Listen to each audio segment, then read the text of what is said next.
Quiero comenzar contándoles la historia de una de mis películas favoritas de deporte. El que me sigue un poquito en las redes sociales y sabe que yo soy fanático del deporte. A mí me fascina el deporte, inclusive con varios de los amigos tengo podcast y hablamos de deporte, hablamos de todos los tipos de deporte y nos gusta un montón. Y hay una película en particular que si no la han visto, les recomiendo que la vean. Es muy, muy buena y se titula Coach Carter. Coach Carter es una de las películas que es verídica, pasó en la vida real. Esta persona existió en la vida real. Quiero hablarles un poco sobre la historia de Coach Carter. Aquí tenemos al actor de la película, que es Samuel L. Jackson. Imagino que ya lo conocen. Pero aquí tenemos al Coach Carter de la vida real. En el 1999, en una escuela secundaria en Richmond, California, había un equipo de baloncesto que estaba teniendo una temporada histórica. Estaban invictos, no perdían un solo juego, la ciudad estaba emocionada. La prensa estaba pendiente, todo indicaba que iban al rumbo del campeonato estatal. El entrenador llamado Ken Carter, Coach Carter, un día revisó las calificaciones académicas de todos sus jugadores y descubrió algo preocupante. Varios de los muchachos estaban reprobando clases y algunos apenas pasaban a leer al nivel que les correspondía. Tenían talento, tenían velocidad, tenían potencial deportivo, pero no tenían disciplina académica. Pero él hizo algo que nadie esperaba. Él cerró el gimnasio, el gym, la cancha donde ellos entrenaban, él lo cerró. Los que han tenido la oportunidad de ver la película, es uno de los momentos más importantes de la película porque el equipo está dando resultados a nivel deportivo. Pero cuando él ve que los deportistas, los muchachos no están dando resultados a nivel académico, él dice, no, aquí nadie juega hasta que no suban las notas. Canceló las prácticas, canceló los partidos, canceló la temporada, aunque estaban ganando.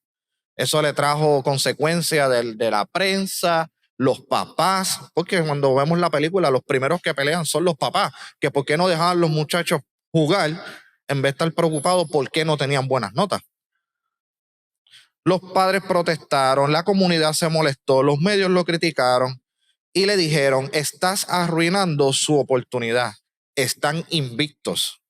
Él respondió algo que marcó la historia y yo creo que este es el punto clave de la película. Estoy más preocupado por su futuro que por su récord. Para ganar partidos no era lo más importante, sino formar el carácter. Porque él entendía que algunos de esos muchachos no entendían que si no arreglaban su carácter, no iban a tener futuro. Si el carácter, o sea, él les decía, el carácter no sostiene el éxito lo destruye. Usted puede ganar juegos y puede perder su vida. Puede tener visión y no tener cultura. Mientras leía, ¿verdad? Y vi esa película, ¿verdad? Me recordé de esa película, mientras estudiaba para la prédica de la mañana de hoy, la pude conectar con un personaje de la Biblia con el cual vamos a estar hablando hoy. Ese personaje es Daniel. Y les voy adelantando que Daniel también tenía una posición en el gobierno. Daniel tenía influencia. Daniel también estaba en lo más alto del gobierno. Pero cuando vino a la presión, no protegió su puesto, protegió su carácter. Y de eso vamos a estar hablando hoy. El tema de la prédica de la mañana de hoy es el carácter que sostiene el propósito. El carácter que sostiene el propósito. Y cuando vamos a hablar del carácter, quisiera que usted fuera conmigo a través de este viaje de la vida de Daniel, y voy a hablar también de una señora que también impactó mucho dentro de lo que fue la Biblia. Y cuando hablamos del carácter, que es lo que Dios hace en nuestra vida, podemos hablar de los momentos en que nosotros pues oramos por expansión, oramos por más, oramos por madurez. Y el problema no está en cuando recibimos un propósito. Todos podemos entender que hemos tenido un propósito, tenemos un propósito en nuestra vida. El problema no está en cuando recibimos el propósito. El problema está en sostener el propósito, porque para sostener el propósito tenemos que tener un carácter. En el libro de Daniel nos presenta a un joven hebreo que es llevado cautivo a Babilonia aproximadamente en el año 605 a.C., durante el reinado de Nabu. Yo le digo Nabu, ¿verdad? Porque si tratamos de decir su nombre, voy a intentarlo con ustedes, pero de ahora en adelante le vamos a decir Nabu. ¿Estamos de acuerdo? Ok. Nabucodonosor. Ahí está. Eso, cuando tratan de hacer las trabalenguas y eso, ahí el que estaba escribiendo la Biblia dijo, vamos a ponerlo completo. Daniel creció en un ambiente pagano, sirvió bajo varios reyes, vio cambiar imperios. Cuando llegamos al capítulo 6, ya no era joven. Estaba bajo un reinado del Darío del Medo. Han pasado más de 60 años desde que lo llevaron en Daniel 1 cautivo. Daniel ahora era anciano y respetado por el gobierno, pero su integridad provocaba envidia y vamos a la palabra, porque quiero darles el contexto completo. En el libro de Daniel, capítulo 6, versículo 4, yo lo voy a leer acá en la versión traducción lenguaje actual, es una de mis traducciones favoritas, más simple. Y lo voy a leer aquí, dice, entonces los otros jefes y gobernadores buscaban la manera de acusar a Daniel en algún asunto del gobierno, pero no encontraron nada malo de qué acusarlo, porque Daniel era fiel y no hacía nada incorrecto. Quiero que resaltemos una parte de ese verso, una parte muy importante que dice que no lo intentaron. Dice que no encontraron nada por el cual culparlos. No encontraron nada. Que habían unas personas, compañeros, porque él también era líder dentro del gobierno, había unas personas que estaban envidiosos por lo que Dios estaba haciendo en la vida de Daniel durante todos esos años. Y particularmente llega en un momento en donde ellos estaban buscando algo. Dice la palabra que no encontraron nada. Daniel tenía décadas de coherencia.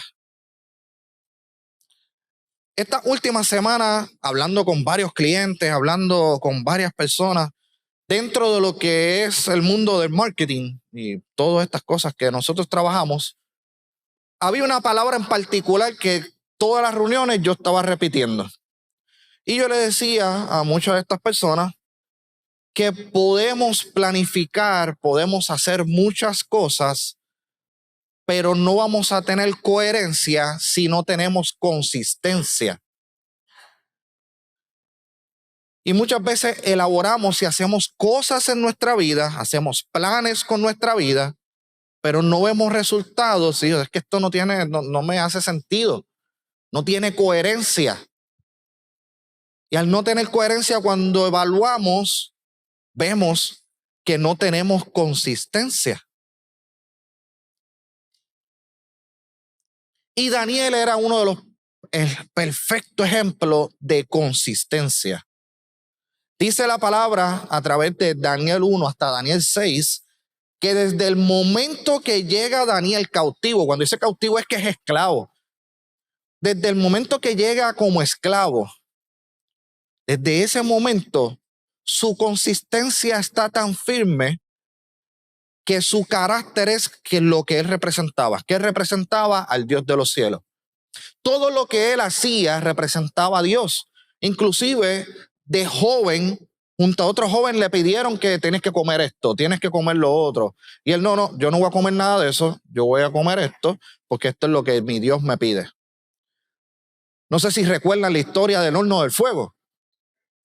En ese horno de fuego los metieron por la consistencia, por lo que ellos creían, por estar firmes.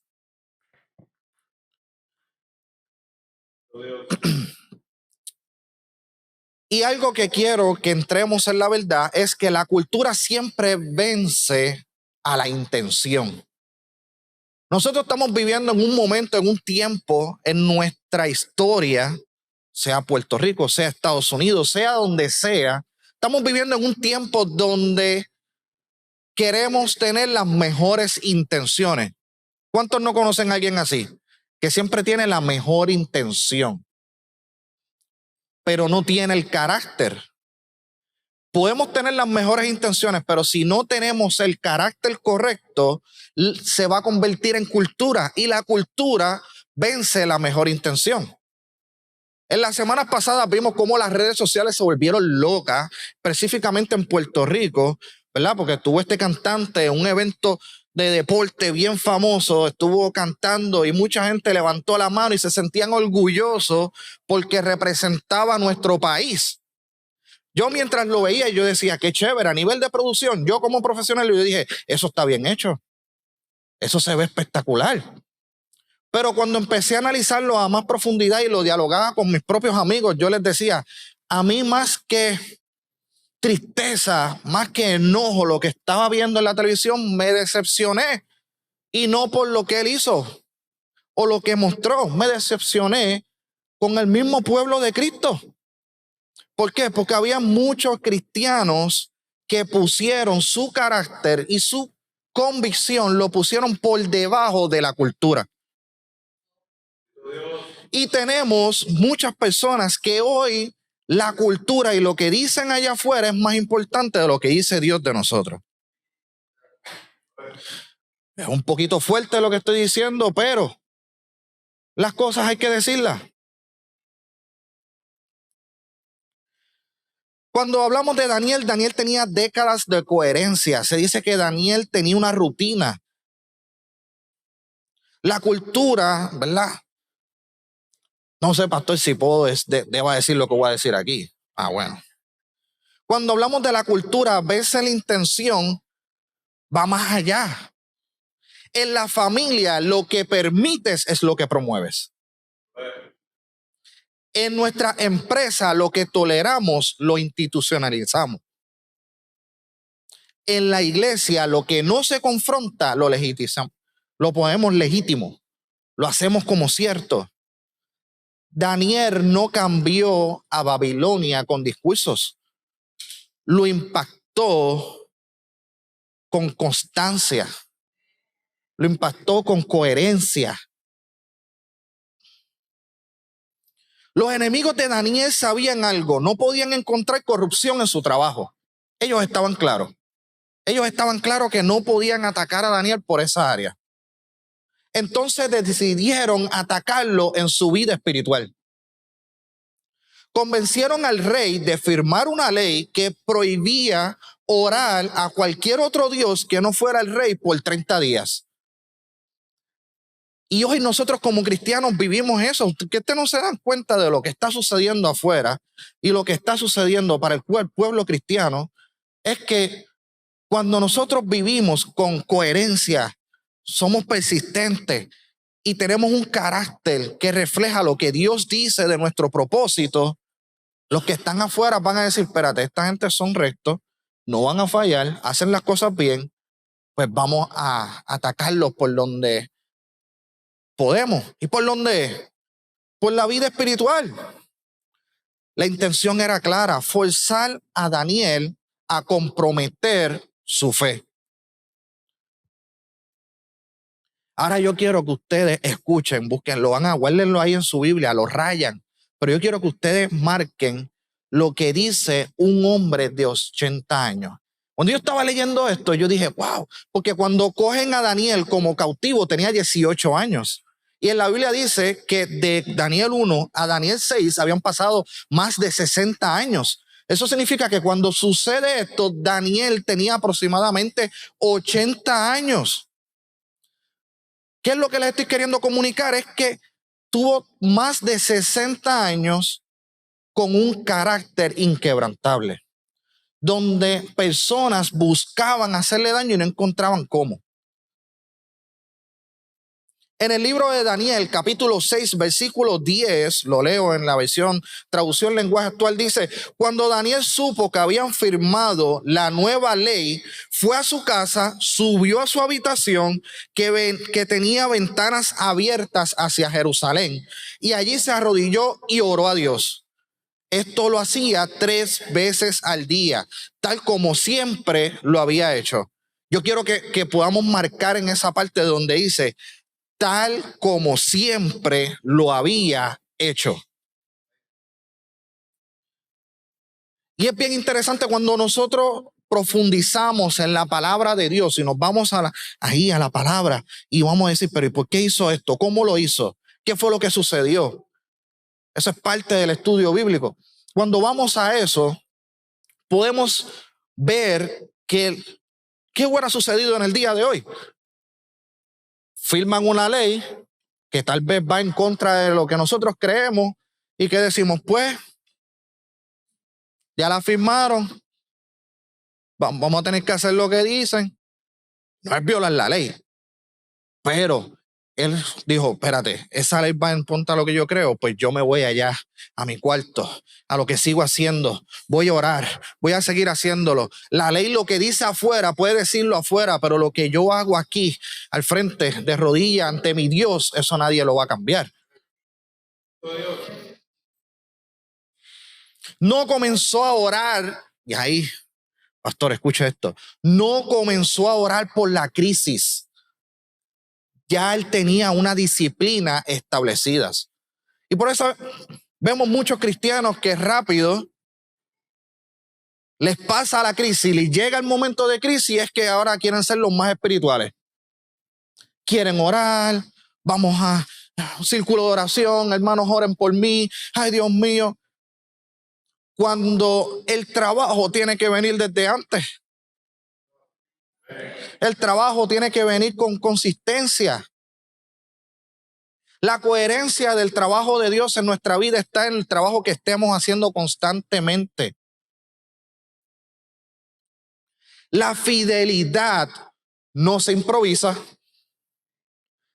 La fidelidad se construye.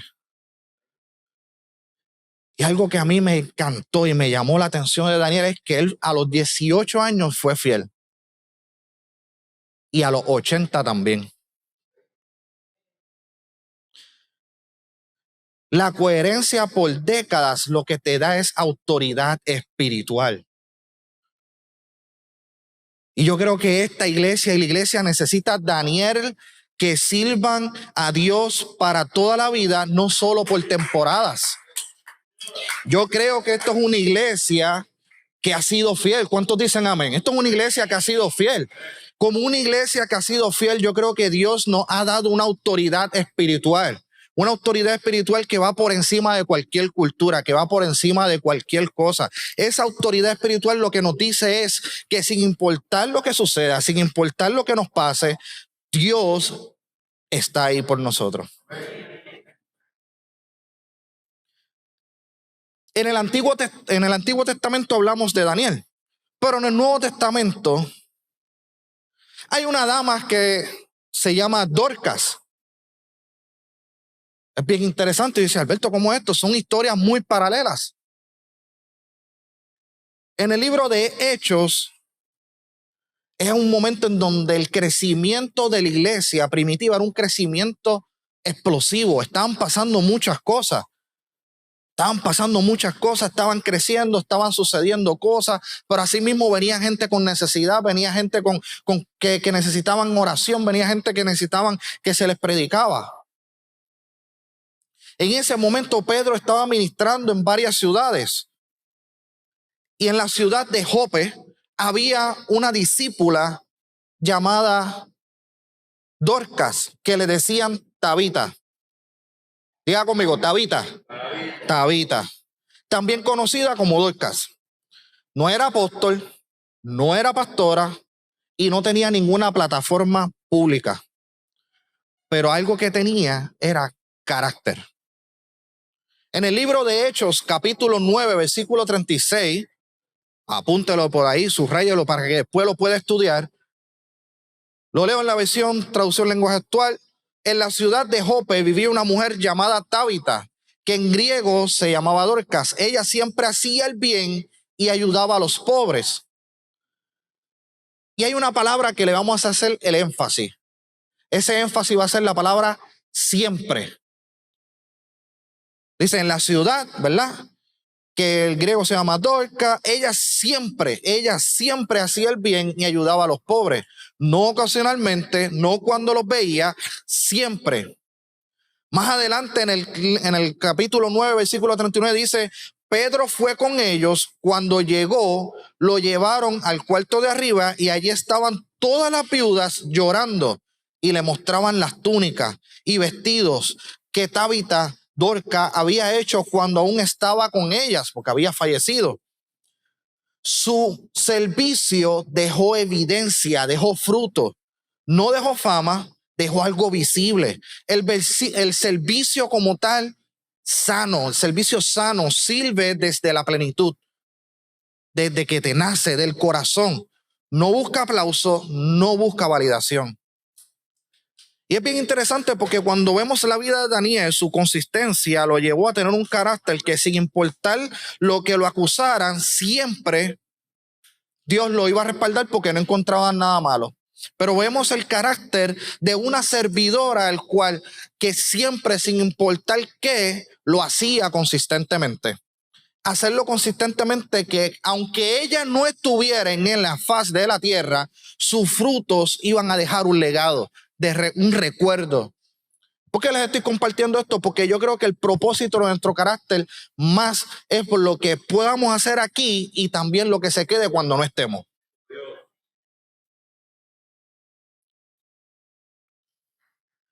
Una persona herida sirve para llenar vacíos.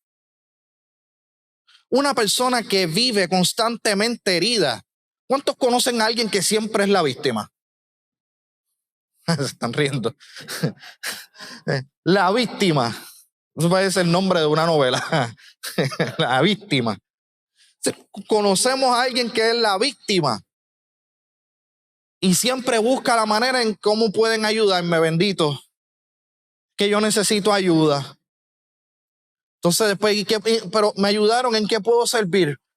Entonces sirven vacíos, sirven, y lo que hacen es que buscar cómo llenar ese vacío. Una persona sana sirve porque ya está completa por Dios. Y yo creo que es un orden y una estructura básica. Cuando nosotros nos sentimos llenos por Dios, servimos con carácter correcto. Eso solamente lo produce el Espíritu Santo. Y muchas veces nos llenamos de costumbres. Diga conmigo, costumbres. Nos llenamos de costumbres. Es que esto siempre lo hemos hecho así. Cantamos así porque siempre lo hemos hecho así. Oramos así porque siempre lo hemos hecho así. Yo recuerdo una vez que Pastor Otonel dijo que la costumbre mata el crecimiento. Y muchas veces para nosotros poder llegar al propósito de Dios y tener el carácter del varón perfecto, que es Cristo, tenemos que evaluar entonces cuáles son nuestras costumbres.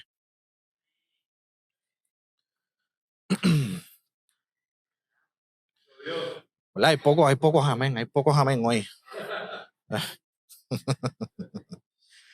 Cristo. Cuando vamos a las palabras de Jesús en Lucas 12, Jesús está enseñando sobre mayordomía y responsabilidad espiritual. Y habla de un siervo que él le confía bienes. No está hablando de un privilegio, está hablando de una responsabilidad. Y el tener carácter requiere entender que es una responsabilidad de nosotros. En el libro de Lucas, capítulo 12, versículo 48, nos dice, porque a todo el que Dios le ha dado mucho, también le pedirá mucho. Y al que Dios le ha dado confiado mucho, le exigirá mucho más. No dice, mucho lo disfrutará. La expansión bíblica, la expansión de nuestro carácter, no se trata de comodidad. Siempre ha sido de mayordomía. Si Dios me da más dinero, les pregunto a ustedes, si Dios me da más dinero, ¿será para ser más generoso o más egoísta? Si Dios me da un puesto más alto, ¿será para servir mejor o para dominar? La expansión revela lo que ya somos por dentro. Dios no puede expandir para exhibir. Y tenemos el concepto incorrecto de, no, es que Dios me va a dar esto porque los demás lo tienen que ver. No funciona así. Dios expande cuando confía en que tienes el carácter correcto. Cuando vamos a la historia del coach Carter, es bien interesante porque todos los jugadores, los padres, la comunidad, la prensa ya confiaban en el talento de los muchachos. Nadie está diciendo que ellos no tenían talento, estaban invictos. Lo que él estaba viendo era el carácter, hacia dónde los iba a llevar, porque un buen momento sin carácter no te lleva a ningún lugar. Pero un buen momento con el carácter correcto te lleva a completar el propósito a futuro de lo que Dios tiene para tu vida.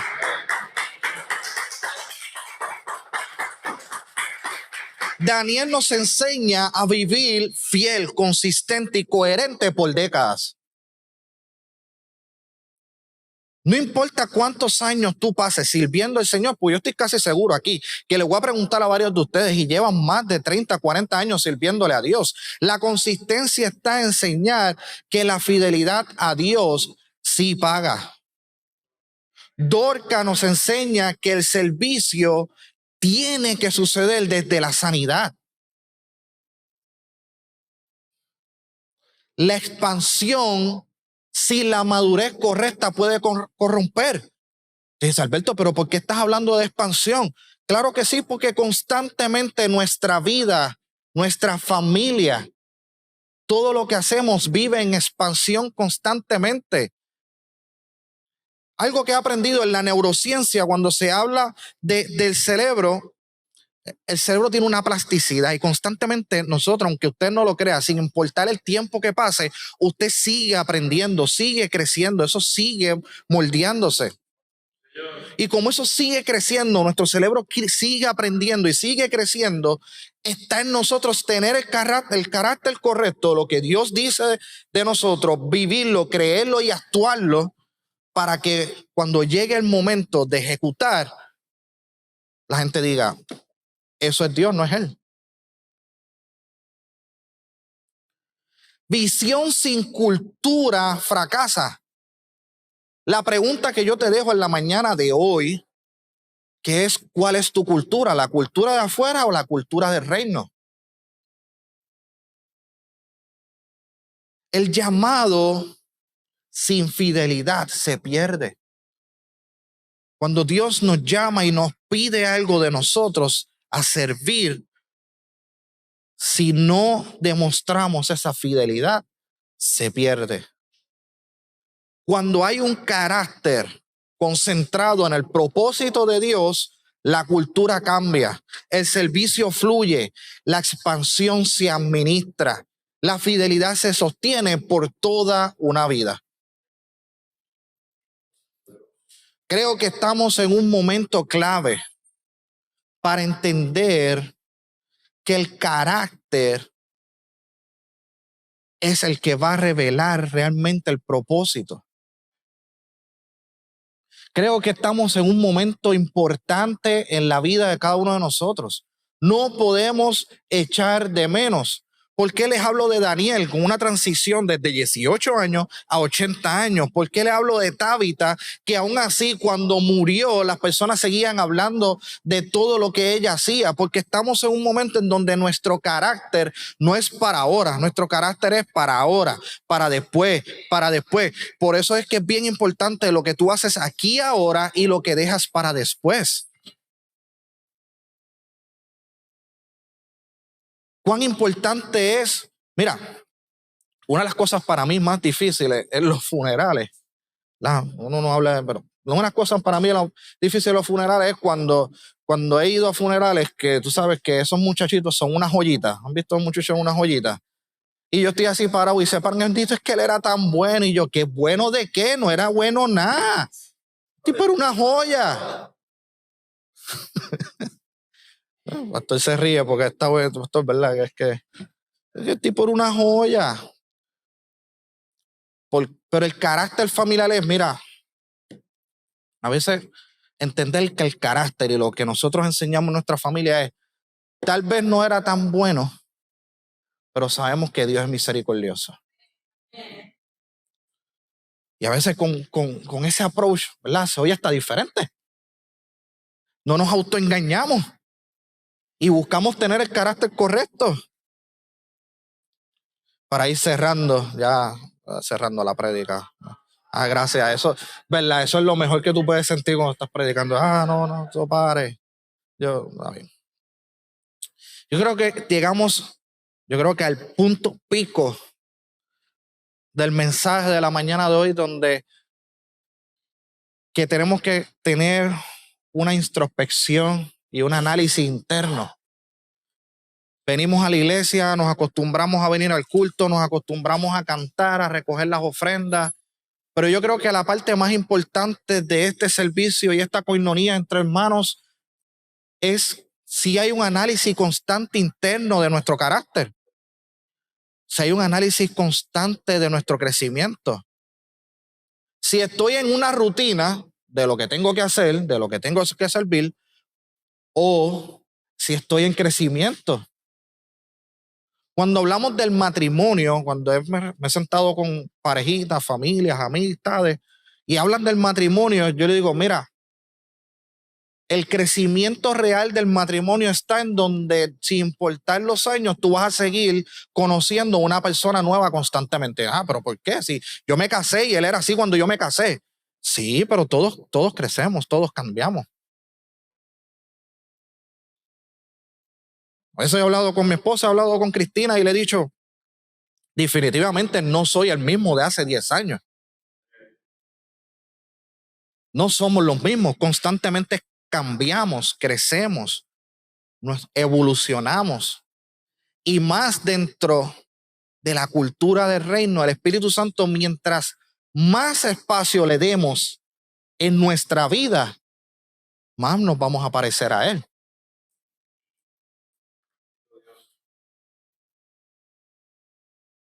Y te hago una pregunta un poco confrontativa, pero es una pregunta que yo quiero que hoy tú te salgas de aquí. Recuerda el día en que te convertiste. Ahora mírate hoy. Déjame decirte, si te ves igual, ahorita cuando hagamos el llamado pasa aquí.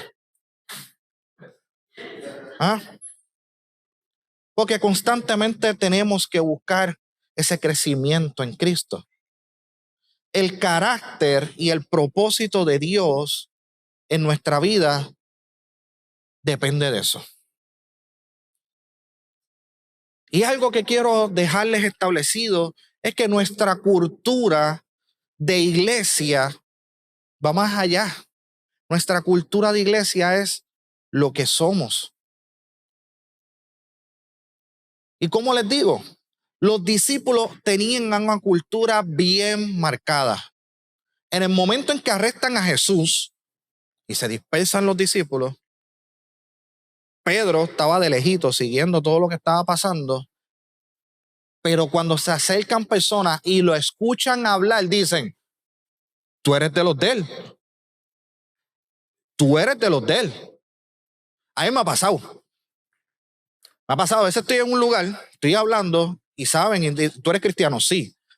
Y tan pronto me escuchan hablar, me dicen, tú eres de los de la iglesia de Font, tú eres de los de Fuente de Agua Viva, ¿verdad que sí? Y yo sí, soy. ¿Por qué? Porque es parte de nuestra cultura, nuestro carácter, nuestro crecimiento dentro del reino de los cielos.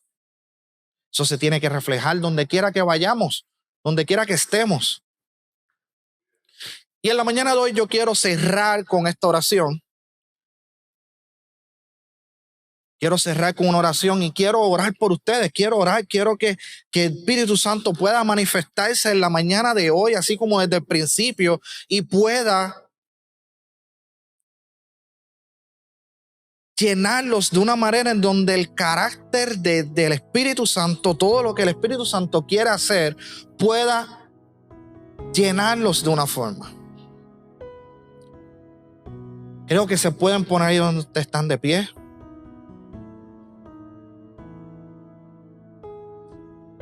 Quiero que ahí cierre tus ojos y repita esto conmigo.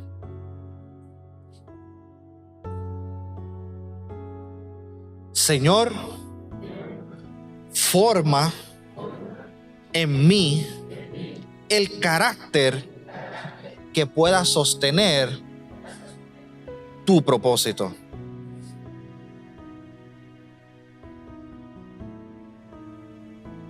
Padre, en nombre poderoso de Jesús.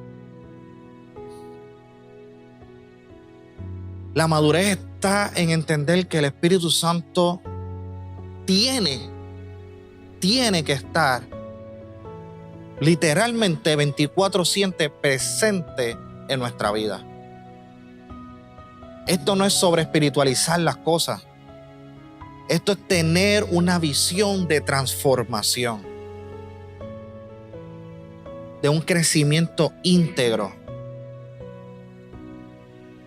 de ser fieles hasta el final, no por un día.